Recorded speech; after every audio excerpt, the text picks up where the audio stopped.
কোনো পশু যদি অসুস্থ হয় তাকেও তো ডাক্তার দেখানো হয়, আর আমাকে হয়তো তারা মৃত্যুই কামনা করেছিল আমার।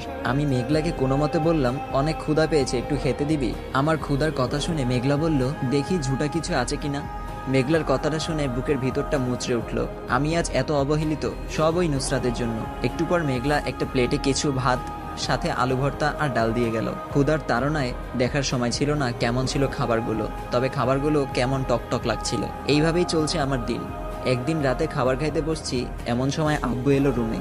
আব্বু বলল, রাফি প্লিজ তুই আমাদের মুক্ত কর। তোর জন্য এলাকায় যে সম্মান ছিল তা তো অনেক আগেই চলে গেছে। এখন অন্তত ঘরের শান্তিটুকুটাও কেড়ে নিস না। রাতে ঘুমানোর সময় বাবার বলা কথাটা চিন্তা করতে লাগলাম। আসলেই তো আমি তো শেষ করলাম নুসরাতের জন্য, সাথে বাবা মায়ের সম্মানও শেষ করে দিলাম। এবার তাদের মুক্ত করে দিব। যেখানে নুসরাত আমায় ছেড়ে অন্যের সাথে খুব ভালোভাবে সংসার করছে, সেখানে আমি উল্টো। আমি আর এই বাড়িতে কাউকে আমার মুখ দেখাবো না, কিন্তু যাবোই তো আর কোথায়? যেখানেই যাই, তবে আমি আমার জীবনের এই 2 বছরের গল্পটা পাল্টাতে চাই। রাতে আব্বু আম্মুর জন্য একটা চিরকুট লিখলাম, বাবা আর আম্মু, আজ থেকে তোমরা মুক্ত।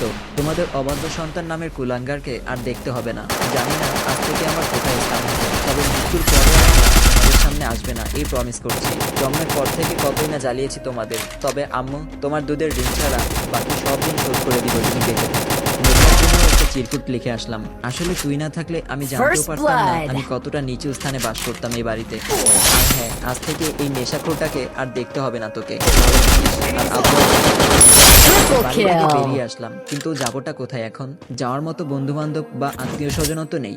সেই ভোর থেকে হাঁটা শুরু করলাম। সন্ধ্যার দিকে প্রচুর ক্ষুধাও লাগছিল। হাতে একটা ঘড়ি ছিল নুসরাতের দেওয়া। ভাবলাম এটা বিক্রি করে কিছু খেয়ে নেই, কিন্তু নুসরাতের এই চিঠি হারাতে চাচ্ছিলাম না, তাই আর কি না খেয়ে বসে রইলাম। সন্ধ্যা ঘনিয়ে আসছে ক্রমশ, এদিকে ক্ষুধাও বাড়ছে পাল্লা দিয়ে তার সাথে। তাই আরেকটু হেঁটে মসজিদের অজু করে পানি খেয়ে নিলাম। রাত গভীর হওয়ার সাথে সাথে ভয় হচ্ছে আমার, আসলে কি হবে। একটার দিকে একটা বাড়ি দেখা যায়। আমি ভাবলাম রাতটা লাগিয়ে দিই। সকালে ঘুম ভাঙলো একজন মহিলার ডাক। এই ছেলে, এখানে ঘুমিয়ে আছো যে? তুমি কে আর এখানেই বা ঘুমাচ্ছিলে কেন? রাফি বলল, আন্টি আমি আমার নিজের পরিচয় দেওয়ার মতো কিছু নেই, তার অনেক হয়ে গিয়েছিল, আর থাকার জায়গা পেটে অনেক ক্ষুধা থাকায় এখানে ঘুমিয়ে পড়েছিলাম, সরি আন্টি। এই বলে আমি হাঁটা শুরু করলাম, তখন পেছন থেকে ডাক আসলো আবার, এই ছিল আন্টি বলুন, তোমায় দেখতে তো অনেক দুর্বল দেখা যায়, আপনি খেয়েছো কিছু? রাফি বলল, না আন্টি, এখন কোনো জায়গা থেকে পানি খেয়ে নেবো। আন্টি বলল, পানি খেলে কি আর চলো আমার সাথে খেয়ে নিবি। রাফি বলল, আন্টি রাতের আধারে আপনার বাড়ি এর জন্য অনেক কথা শোনাননি, এতেই আমি কৃতজ্ঞ। আন্টি বলল, বেশি কথা না বলে চলো খেয়ে নিবো। পেটের ক্ষুধার কাছে শেষ পর্যন্ত আমাকে হার মানতেই হলো। আর কিছু না বলে ওনার পিছু পিছু বাসার ভিতরে ঢুকলাম। ভিতরটা বেশ সুন্দর। একটু পর আমায় খেতে দিল আন্টি। ক্ষুধা অনেক থাকায় প্লেটের সব খেয়ে আমি আন্টির দিকে তাকালাম। আন্টি বলল, আন্টি বললেন, বাবা তুমি এখন কোথায় যাবে? রাফি বলল, আন্টি জানি না কোথায় যাব। তুমি কি কাজ করতে পারবা? রাফি বলল, কেমন কাজ আন্টি?